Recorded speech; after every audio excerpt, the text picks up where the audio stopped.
Good morning.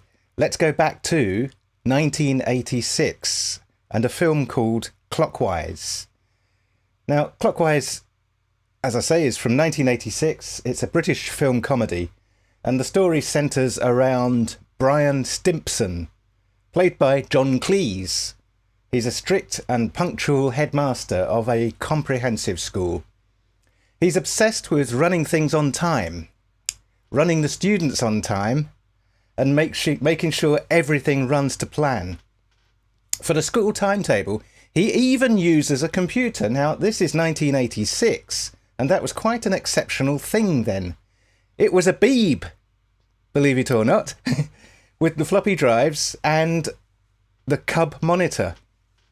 Brian Stimpson, the headmaster, has been invited to chair the headmasters' conference at Norwich, which is an important distinction, as this opportunity has never been given to the headmaster of a comprehensive, usually only for heads of posh public schools. He rehearses his speech and plans the journey to Norwich to the letter, as expected. Now, Brian's wife drives him to the station and leaves him there. However, at the station, when he's catching the train to Norwich, he sits on the incorrect train. He gets off, leaves his typed out speech on the train, gets into a confusing argument with the station guard, keeps saying right, which is mistaken for the direction rather than an affirmative.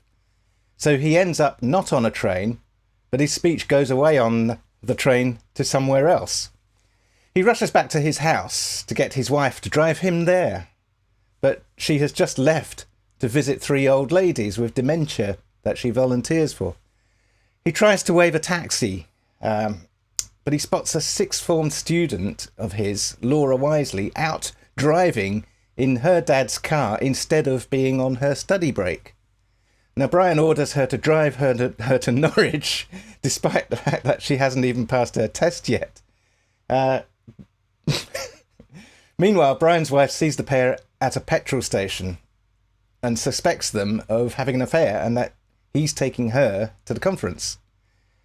Mrs. Stimpson, with 3 old women with dementia, drives after him. Both have forgotten to pay for their petrol at the petrol station because of all this distraction. The petrol station calls the police. Meanwhile, Laura's parents report the car stolen and the daughter missing. Meanwhile, Mr. Jolly, who is the music teacher at the school, he's been secretly seeing Laura, and he secretly follows them to the conference. Brian tries to call the conference from a phone box, and there's a row of 3 phone boxes, but the first one he tries doesn't work, as expected. In those days, phone boxes often didn't work because they'd be out of service or vandalised or just badly maintained. So he tries the next, and it also doesn't work. So he gets quite angry with the phones in the phone boxes. Meanwhile, a nearby neighbour looking at this suspects him of being the vandal that keeps vandalising the phone boxes, and so calls the police. But his daughter, Pat, goes out to see what the problem is over the phone boxes. Pat, it turns out, knew Brian from childhood and also used to be his girlfriend long ago when he was much younger. Brian persuades her to drive them to the conference in Laura's dad's now missing car.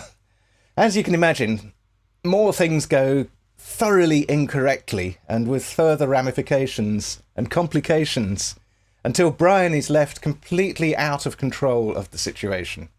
Now, this is a man who's prided himself on being completely in control and running everything to schedule, and he's now in a situation where nothing like this, it's all beyond his reach, nothing like this is even possible at all.